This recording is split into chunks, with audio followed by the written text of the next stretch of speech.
জুলাই সনদ বাস্তবায়ন সহ ৫ দফা দাবিতে ফরিদপুরে সালথার জনশক্তি সম্মেলন অনুষ্ঠিত হয়েছে। বাংলাদেশ খেলাফত মজলিসের সহযোগী সংগঠন যুব মজলিসের আয়োজনে এ সম্মেলনটি অনুষ্ঠিত হয়। বৃহস্পতিবার বিকেলে সালথা উপজেলা অডিটোরিয়ামে আয়োজিত সম্মেলনে প্রধান অতিথি হিসাবে উপস্থিত ছিলেন বাংলাদেশ খেলাফত মজলিসের কেন্দ্রীয় অভিভাবক পরিষদের সদস্য ও ফরিদপুর ২ আসনের সংসদ সদস্য প্রার্থী শাইখুল হাদিস আল্লামা শাহ আকরাম আলী।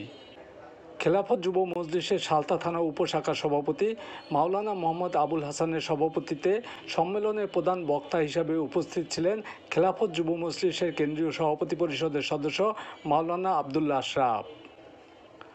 অনুষ্ঠানে বিশেষ অতিথি হিসাবে বক্তব্য রাখেন খেলাফত মজলিসের কেন্দ্রীয় কমিটির যুগ্ম মহাসচিব মুফতি সারাফাত হোসেন, সংগঠনের ফরিদপুর জেলা কমিটির সভাপতি মাওলানা আমজাদ হোসাইন, সহ সভাপতি মাওলানা মিজানুর রহমান মোল্লা। এ সময় অন্যান্যের মধ্যে বক্তব্য রাখেন খেলাফত যুব মজলিসের প্রশিক্ষণ বিষয়ক কেন্দ্রীয় সহ সম্পাদক মোল্লা মোহাম্মদ খালেদ সাইফুল্লাহ, কেন্দ্রীয় মজলিসের খাস সদস্য মাওলানা মোহাম্মদ মাহবুবুর রহমান, মোল্লা মোহাম্মদ হাবিবুর রহমান সহ জেলা ও স্থানীয় নেতৃবৃন্দ। জনশক্তি সম্মেলনে খেলাফত মজলিস, যুব মজলিস, ছাত্র মজলিসের নেতৃবৃন্দ উপস্থিত ছিলেন।